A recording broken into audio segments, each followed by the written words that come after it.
എല്ലാവർക്കും നമസ്തേ. ഇന്ന് വളരെ വ്യത്യസ്തവും അത്രയും തന്നെ ടേസ്റ്റിയുമായിട്ടുള്ള ഒരു പരിപ്പ് കറിയുടെ പാചക രീതിയാണ് വീഡിയോയിലൂടെ നിങ്ങൾക്ക് പരിചയപ്പെടുത്തുന്നത്. വീഡിയോയിലേക്ക് കടക്കാം. ഒരു തട്ക പാനിലേക്ക് 1 ടേബിൾ സ്പൂൺ മുഴുവൻ മല്ലി, 1 ടീസ്പൂൺ മുഴുവൻ ജീരകം, ഒരു 5 ഏലക്ക ഇത്രയും ചേർത്ത് ഒന്ന് ഡ്രൈ റോസ്റ്റ് ആക്കാം.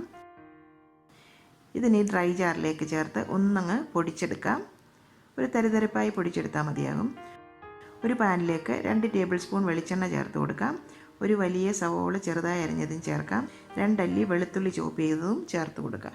എരിവിന് ആവശ്യമായിട്ട് ഒരു 5 പച്ചമുളക് ചെറുതായി അരിഞ്ഞതാണ്, അതും ചേർക്കാം. ആവശ്യത്തിന് ഉപ്പും ചേർത്ത് ഒന്നങ്ങ് വഴറ്റിയെടുക്കാം. 1/4 ടീസ്പൂണിൻ്റെ പകുതി മഞ്ഞൾപ്പൊടി കൂടി ചേർത്ത് കൊടുക്കാം. ഒരു ചെറിയ കഷ്ണം ഇഞ്ചി തരിതരിപ്പായി ചോപ്പ് ചെയ്തതും ചേർത്ത് കൊടുക്കാം. അതിലേക്ക് പൊടിച്ചു വെച്ച മസാല കൂടി ചേർക്കാം. ഒന്നങ്ങ് വഴറ്റിയെടുക്കാം. കറിവേപ്പിലയും കൂടി ചേർത്ത് കൊടുക്കാം.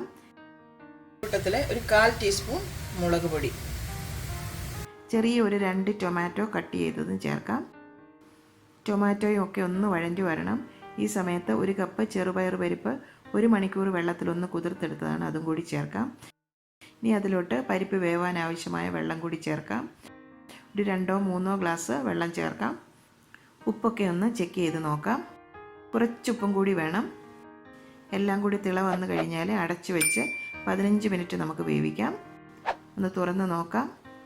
പരിപ്പൊക്കെ വെന്തിട്ടുണ്ടോ എന്ന് നോക്കണം. നന്നായിട്ട് വെന്തിട്ടുണ്ട്.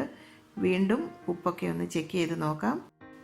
അവസാനമായിട്ട് ഒരു 1/2 ടീസ്പൂൺ ഗരം മസാലയും കൂടി നമുക്ക് ചേർക്കാം. മസാല ചേർത്ത് ഒന്ന് മിക്സാക്കാം. മല്ലിയിലയും കൂടി തൂക്കി കൊടുക്കാം.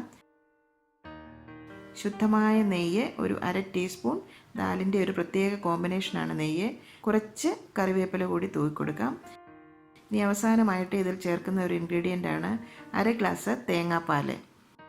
നല്ല കട്ടിയായിട്ടുള്ള തേങ്ങാപ്പാലാണ്. ഇതും കൂടി ചേർത്ത് ഇനി തിളപ്പിക്കേണ്ട, നമുക്ക് ഫ്ലെയിം പെട്ടെന്ന് തന്നെ ഓഫ് ചെയ്യാം. എല്ലാം കൂടി ഒന്ന് മിക്സാക്കി ഒന്ന് ചൂടായി വന്നാൽ മതിയാകും. നല്ല സ്റ്റീംഡ് വൈറ്റ് റൈസിൻ്റെ കൂടെ നല്ല സൂപ്പർ കോമ്പിനേഷനാണ്. നമ്മുടെ ഗീ റൈസിൻ്റെ കൂടെ നല്ലൊരു കോമ്പിനേഷനാണ്. ചപ്പാത്തിയുടെ കൂടെ നല്ല ബെസ്റ്റാണ്. ഇത്രയേ ഉള്ളൂ. ഇതാ കണ്ടില്ലേ. ഒന്ന് അടച്ചു വെച്ച ശേഷം നമുക്കിത് സെർവ് ചെയ്തെടുക്കാം. ഇന്ന് സ്റ്റീം റൈസിൻ്റെ കൂടെയാണ് ഞാൻ സെർവ് ചെയ്യുന്നത്. ഒരു സൈഡിൽ റൈസ് സെർവ് ചെയ്യാം, മറു സൈഡിൽ ദാലും സെർവ് ചെയ്തെടുക്കാം. നല്ല ടെംപ്റ്റിംഗ് അല്ലേ കാണാൻ. അത്രയും തന്നെ ടേസ്റ്റി ആയിട്ടുള്ളൊരു കോമ്പിനേഷനാണിത് കേട്ടോ. കൂട്ടത്തിൽ വേറെ കറികളൊന്നും നമുക്ക് വേണ്ട. മല്ലിയിലയും കറിവേപ്പിലയും ഒന്ന് ഗാർണിഷ് ചെയ്തെടുക്കാം. നല്ല ചൂടോടുകൂടി തന്നെ ഇത് നിങ്ങൾക്കും കഴിക്കാം കേട്ടോ.